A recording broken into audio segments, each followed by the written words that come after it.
Good evening, everyone. I hope everybody can hear me. Try and get everything set up here.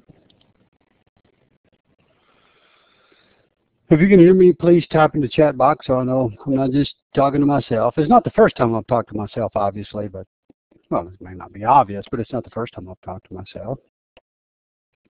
Probably not the last. All right. Just want to see if you guys can still see that video there. See if that makes any sense for you. And sometimes I just think it helps with a point of emphasis as to, you know, just helps to see the person speaking as opposed to just listening to somebody talk on the radio all the time.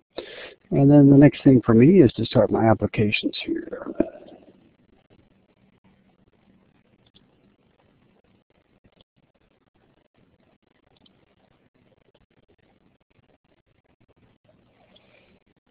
Great.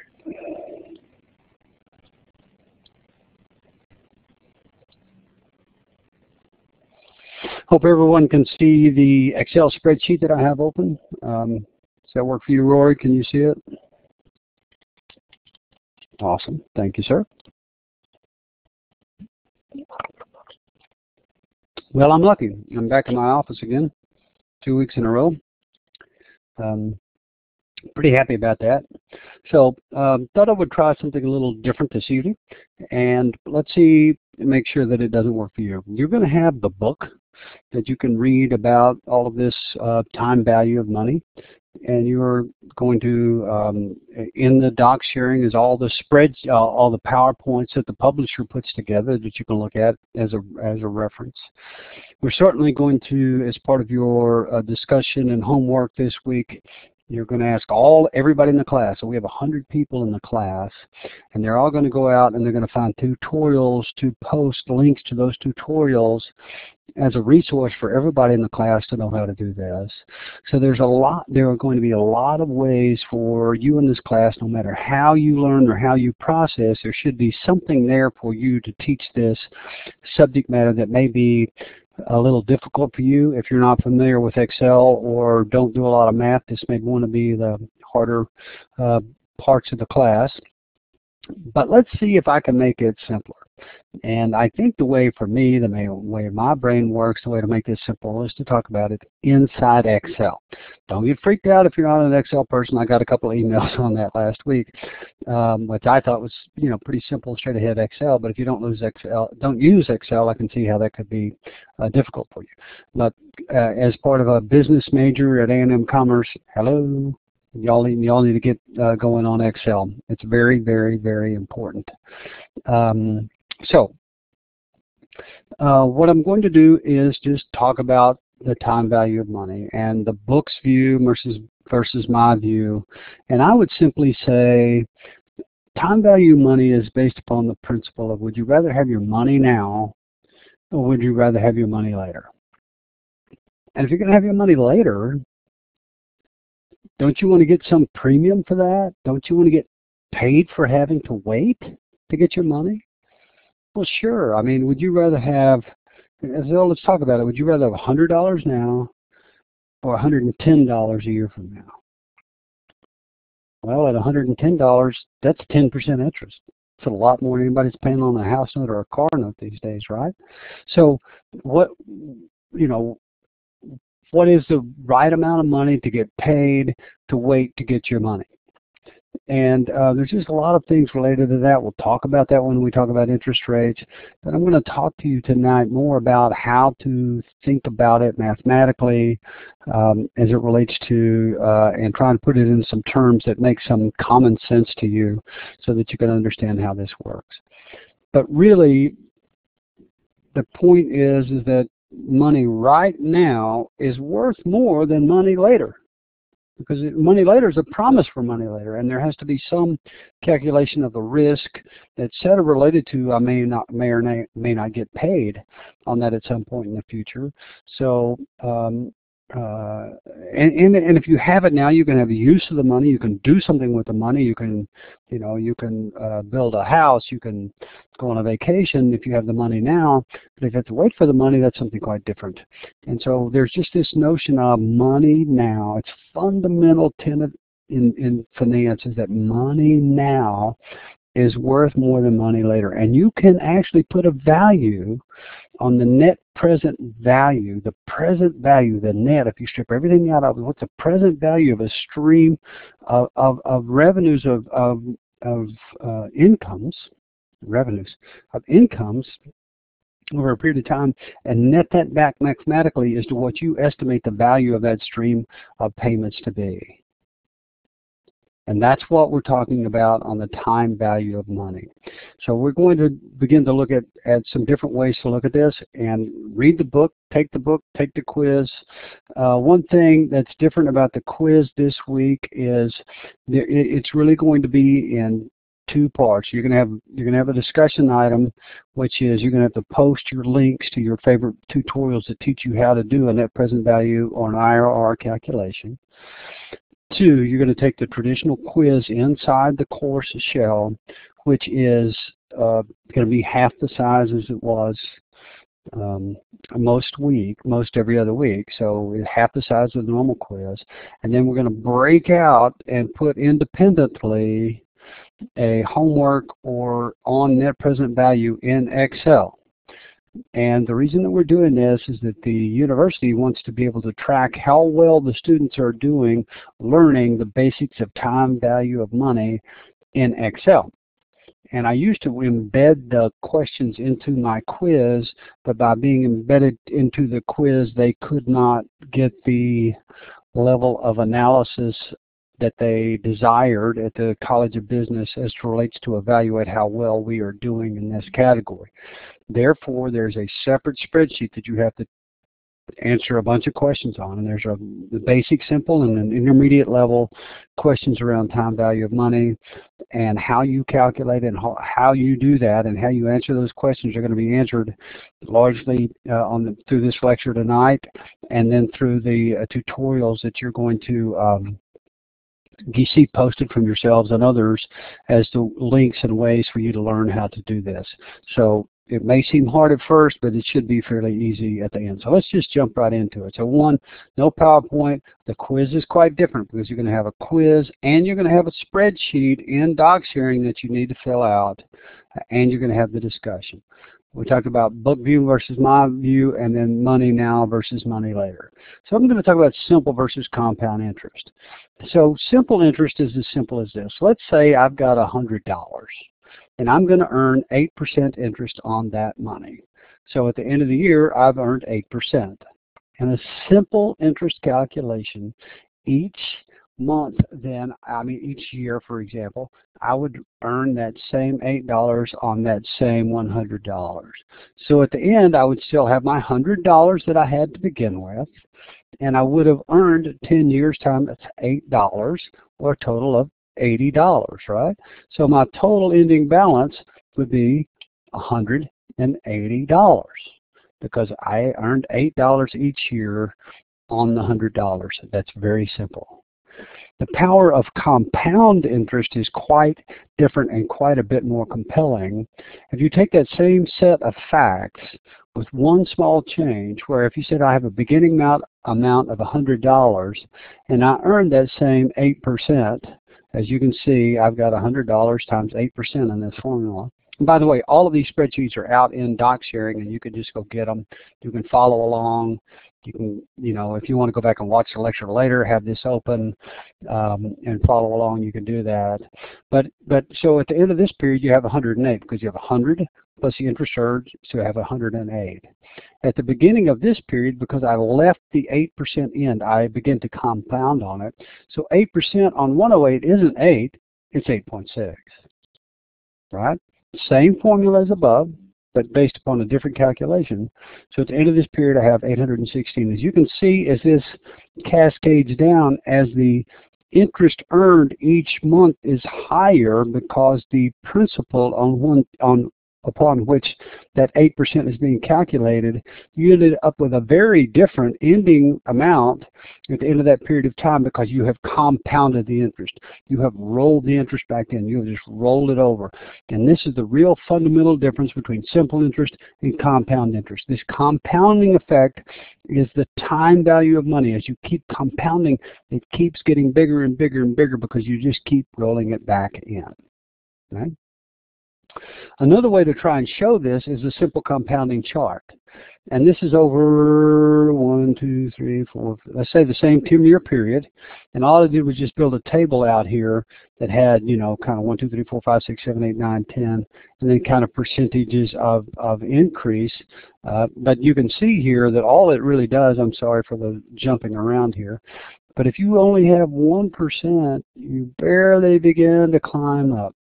5%, you can see it picking up a little bit. 10% with the compounding, but at 15%, the curve, the arch of that compound curve really begins to take off to where you have almost, if you compound, the difference between compounding 1% and compounding 15% is over 3 times greater at the end of 10 years in terms of what you have left over. That's the power of the time value of money. That's the power of compounding your earnings or your interest. Right? So when we talk about compound interest, this is what we're talking about, the ability to do more with the same. All right, now, another way to look at the time value of money is, let's say you're a lender or a borrower in this case, and you have to calculate what the payments would be on a car loan. And I've done something as simple as, here's the loan amount. And by the way, you can keep these spreadsheets forever and use them in your life if you want to. How long would you paying for that car over a period of time? What's the interest rate, and therefore what's the payment? All right. So what I have in here is I just have $20,000 as the cost of the car. I'm saying that we're going to pay for it over 5 years. Interest rates is 5%. So how did I get to that payment number? It's pretty simple. If you would just come out here to this little Sigma sign here in Excel, so you're in your regular Excel, you come over to Sigma and you just drop down, and I'm going to come down to more functions, and I'm going to look up payment. You can look it up in here. Just type in the word payment, and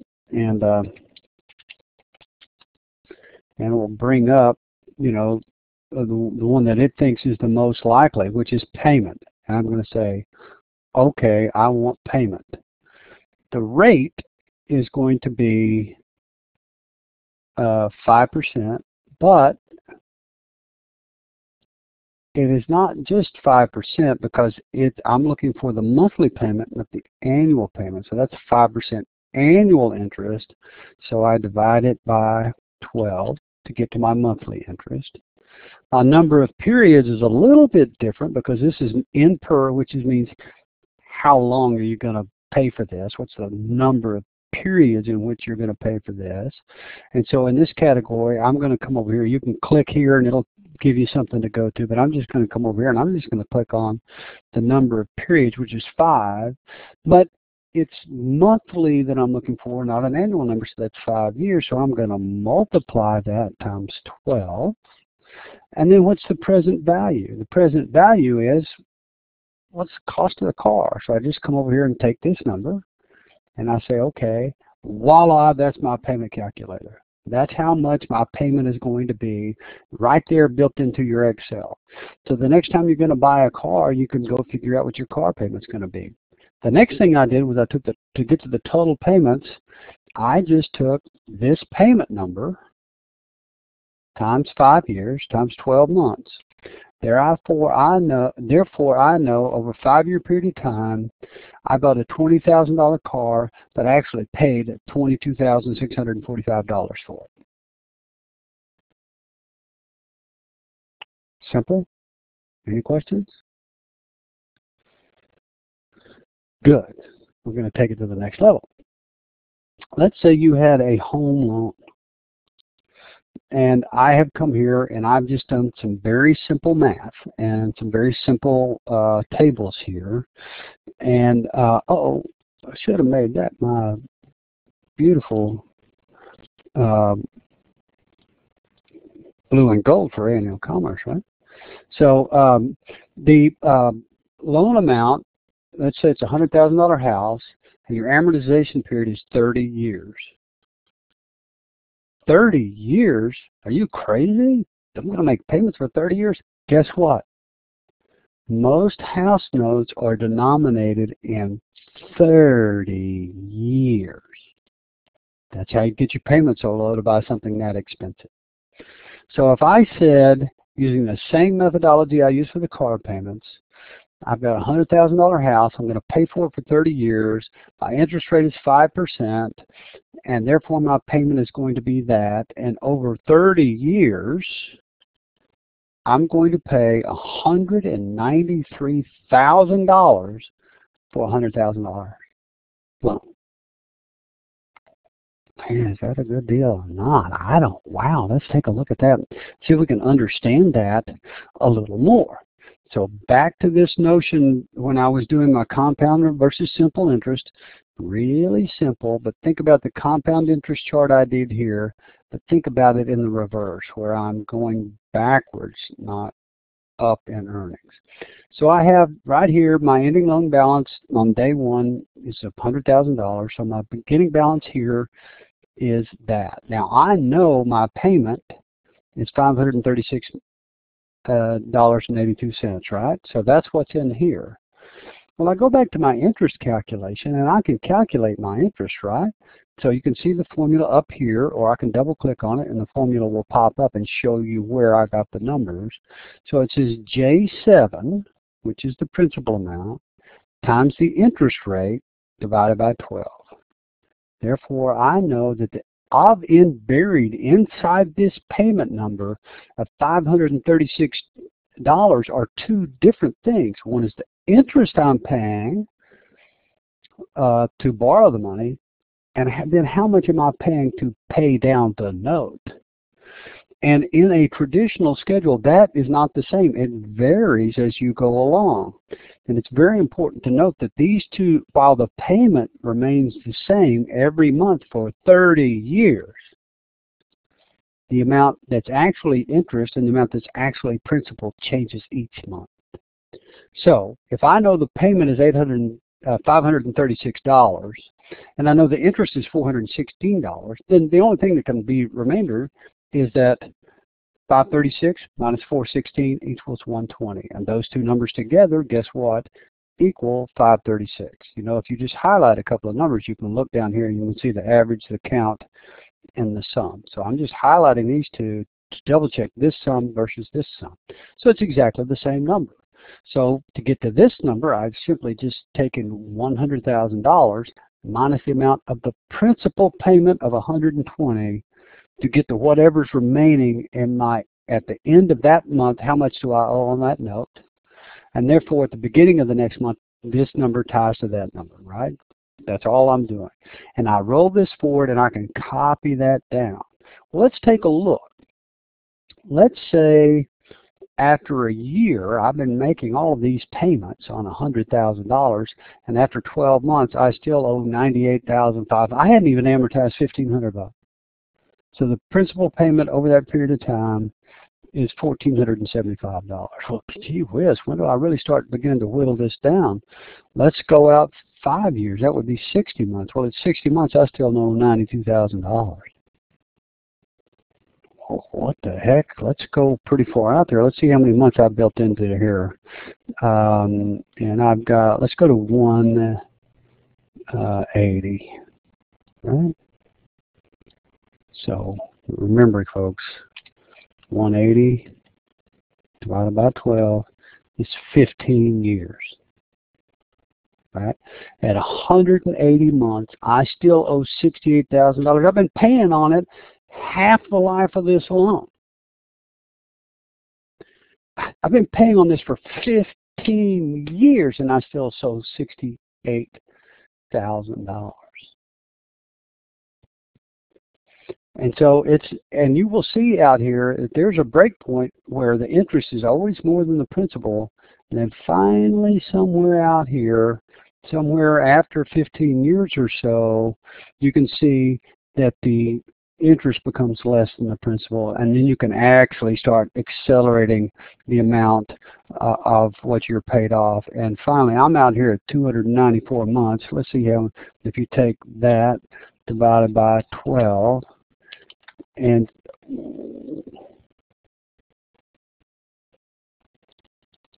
why did I get 0? Well, if I say equals that divided by 12, after 24.5 years of a 30-year note on $100,000, I still owe $31,000. Wow. I hope you're sitting there going, wow.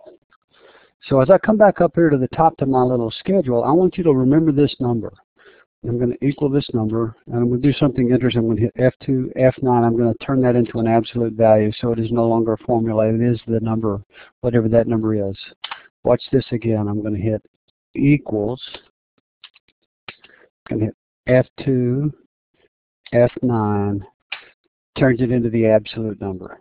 Got it? F2, F9, absolute number. You don't have to know how to do that. It's just a trick. But the point is that says 93,256. What if I made that 50? So I'm paying $93,000 for the. What if I made that 15 years? If I pay off this house in 15 years, I've just saved $50,000 because my total payments $142,000 versus $193,000. And what did I do? How did I get there? Let's go back a step. I click the return key, and you can see that right now my payment is $536. So I'm going to take that number, F2, F9, and I know my payment right now is $536 a month. But if I turn this into 15, that becomes $790. So I say equals $790 minus $532. For the difference of $254 a month, I can save $50,000 in 15 years. Well, that may not sound like a whole lot, so let's wipe all of that out. Let's get a little more realistic here. And let's say you're buying what's probably a fairly typical home value price today of $250,000. I'm paying $483,000 over 30 years for this $250,000 that I'm borrowing on this house. All right, just so I can keep a reference to that number, I'm going to come up here and F2, F9 this, and now I've got that absolute number right there, right? Now, the next thing I'm going to do is I'm going to absolute number the payment.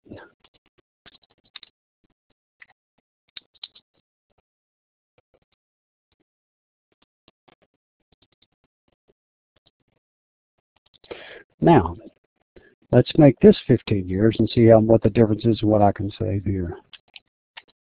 $355,000. So in 15 years, I have saved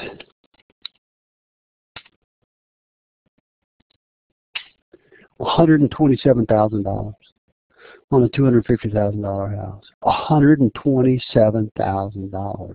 For the difference of a payment here, if I say 196 minus the 132, I have to pay $600 more a month during that period of time. So it's not free, right? But the point is that somewhere in here, you know, for $634, and if I said that, let's say I said equals that times 180, you know, it's $114,000, but it's all my money because it's all my principal. It's how much I actually owe. But I have saved $127,000 in interest. And frankly, if you don't like that number, you know, make it 20 years. And for an extra $300 a month, I can save $87,000 in 20 years. Not bad. Trust me, at some point you'd like to have that money in the bank, or you'd like to have it now to spend it. So, this is the point of the compound interest and how you should be looking at these things. Most people only look at one thing. They look at the payment, and that's the only thing they look at. Can I afford that payment in my monthly bills? But by understanding the time value of money is how you make money. It's how you end up with something that's a little bit of a nest egg. Okay? Any questions on that? Because I'm going to make it a little different. Now, there are things that are still out there, and occasionally, every once in a while, I still run into this notion of, the level payment. The level amortization.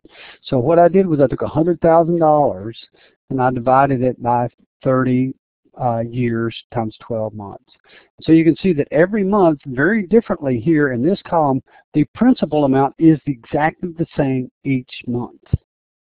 So what changes is the interest, because there's a declining balance of the amount of the principal each month, and therefore the interest goes down in a commensurate amount. Therefore the payment goes down each month, but the one thing that is constant every single month is the principal, and this is called a level amortization.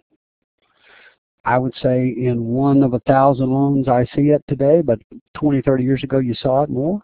And it was a very conservative way of looking at the world as opposed to a level payment amortization. And I really don't know that you need to know it that much in business in the future as much as it helps you illustrate how amortization and how amortization tables actually work. Now let's try and put it in another context for you, which is Starbucks. And I'm just saying, if you could, I don't know what you spend on Starbucks in a month, but if you said, I've got $250 in here divided by how many days a week would you buy a Starbucks? How many days a month would you buy a Starbucks? I'm just saying what. I'm making up another, let's call it 22. So if you spend $11 a day and you didn't spend it on Starbucks, or you didn't have a margarita, whatever your beverage of choice is, and you were able to save that amount of money over 40 years. Because what I'm trying to say is, if you were, say, 25, and one day you thought you might be 65, and you wanted to have some money, and you could save it over a long period of time, focusing on that compounding effect. If all you could earn was 6%, by the time you were 65 years old, you would have $500,000 sitting in the bank. And all you had to do was earn 6%. Now, if you're really good, and let's say you can earn 9%, that's $1 million, right? If you're 8%, it's $872,000. Well, let's say you can earn 6%, but you know what? I can only afford to put in $125 a month. Still, if you put in $125 a month into something that pays you 6%, on average, over 40 years, you end up with $250,000 for saving a few bucks on a Starbucks and actually putting it away and not spending it on something else. Now, I don't have anything against Starbucks. But I'm not saying Starbucks. I'm just Starbucks, McDonald's, I don't know, DVD, iTunes. I don't know what you spend your money on. But if you can save just a little bit and save it consistently over a long period of time and compound the interest. Now, you might say, well, look, I can't get that kind of an interest rate. Maybe I can get 5. Still, it's real money. And the point being is, if you were invested in something besides just like the savings account at your bank, and you were in a mutual fund or an index fund like we talked about a couple of weeks ago, this can really begin to add up, and you should be able to get into a 4, 5, 6% range of return over a long period of time by just being in a mutual fund at a time when you've diversified your risk, because you're in this big fund that's got all this other stuff in it. So it's not crazy to be able to accomplish this, but I'm still saying if you could target $250 a month, you could find a way to get as much as 6%, you've got $500,000 for saving $250 a month. Probably pounded that enough, but that's kind of the point. And really the point was when I first saw this demonstrated, it was back then you could try and get 9% a year, and it was probably closer to $200 a month. So the point was, how do you end up with $1 million when you're 65? And frankly, if you started when you're 20 and this was 45 years, it gets a whole lot easier, you know, to get to something that makes some real number sense here, right? And if you started at your 20 and you could save so much, you end up with real money. Let's talk about something a little more difficult, because this is going to be much more relevant and salient to your homework assignment this weekend, which is also, you know, like I said, this spreadsheet that's broken out separately is actually counted as part of your quiz grade. It's how do I calculate a net present value or a future value? And one of the things that's quite unique is most of the times when you think about, I'm going to earn $100 a year, $100 a year, $100 a year, $100 a year, you can begin to figure out pretty predictably what you think the future value or the present value of that is. But well, it doesn't work that way. And if you are in business, you're likely to make an investment in a project. You're going to build that Dr. Pepper plant in Peru, and you're going to expect to get some level of returns or cash flows on it. Let's say I built the Dr. Pepper plant in Peru. I make money, make money, make money, make money, but then guess what? It's time to refurbish the plant because it's time to fix everything up, buy some new machinery, make money, make money. I got to put some more money in it, or I think there's going to be a bad economy. Make money, make money, make money, make money. I'm just making up numbers. I just threw random numbers into this chart. These numbers mean nothing. But then you've got to decide what's an appropriate rate at which to discount this stream of revenues back, or the stream of incomes back, because what we're trying to determine is what's the present value, NPV, the net, we say net present value of this stream of incomes.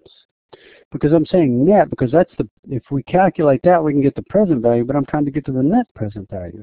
Once again, Excel provides us with a beautiful formula with way to do this. We just come over here to Excel. We click on this little drop down. I come to more functions.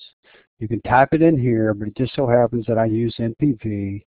So it's here in a more recently used function. I click on NPV. I say, okay, I want to do NPV. Well, what's my rate? I've selected a discount rate. As you see in your quiz or anything coming up, there will be a number that is the interest rate, the discount rate. What's the appropriate rate to use? I'm going to say 10%. And these are years, and I'm not doing it by month, so it's just 10%. And what's the value of here of what I'm trying to determine? All right? And then I say, okay. But that's not enough, because what I did, all that gives me is what's the value of that stream. But remember, I had to invest this $500,000 to get to this stream of incomes, and so I've also got to come back and say, I want to take that minus, well, in this case, I think it's a plus. I'm going to crush. Take this. I'm going to say, come up here. You can just say plus this number. That's my net present value. The reason is this is the investment. I've got it highlighted in yellow. It's its own thing. It's how much money I had to put in to get to that stream of income. So when I talk about net present value, right? What's the net present value of this? It is the value of this net of the money I had to invest to get to it. Anybody have any questions? And once again, you're going to go out and you're going to find a bunch of tutorials on the web. You're going to find one or two. You're going to post them. Everybody else is going to post them. So there's going to be lots of different ways to show it, but it's really that simple. And so let's talk about this net present value of the 679. If I change the number right here, if I go from 500 to 100, it makes a dramatic change, right? So if I go back to 500, you can see that the value goes back up. But if I come out here and make this 100, it doesn't have that much difference because it's so far out. It's the money right now that's the closest to now that has the most value as opposed to the money that's way the heck out there, right? And it's the negative cash flows that really get you.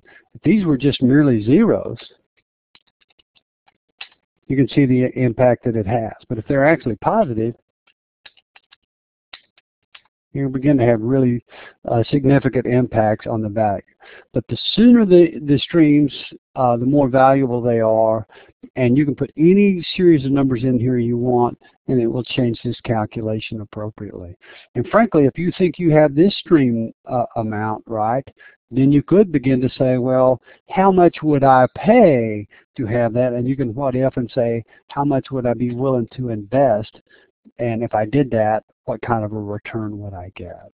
So I think the biggest thing on present value is it's pretty easy to get this calculated, but it's really, really, really easy to forget to come back and manually add the investment to get to the net present value, not just the present value.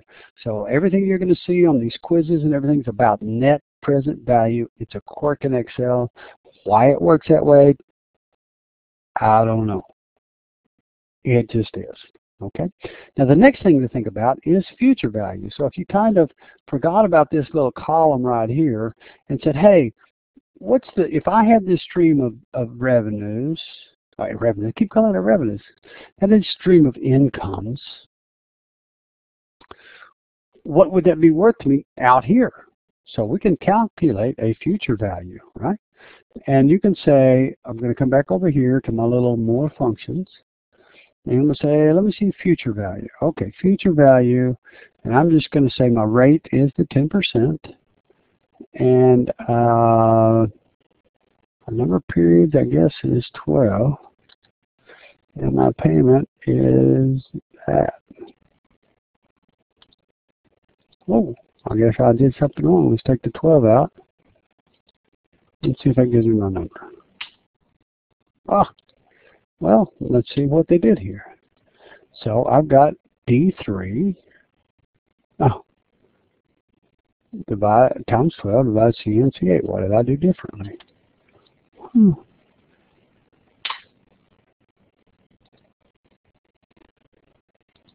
So we'll come over here. Future value. D3, and the payment is, forgot my months.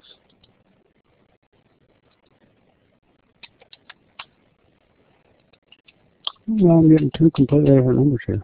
Oh well, I'm going to give up because there's obviously something I'm not doing on the calc here that's right. But I think the point is, if you will look for all the tutorials, they'll be out there and available to you. And that's going to drive me crazy, by the way. I don't know why that isn't working. But I'm sure it has to do with the way I'm calculating this.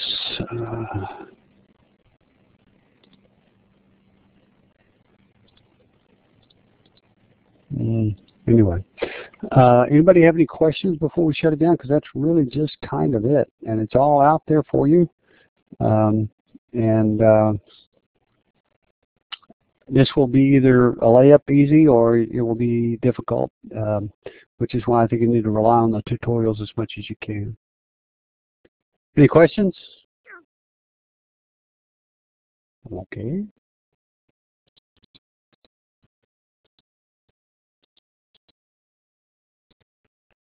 All right. Thanks, everybody.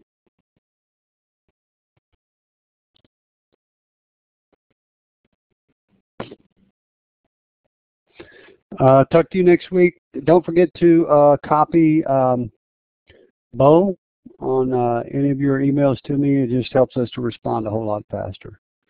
Thanks, everybody.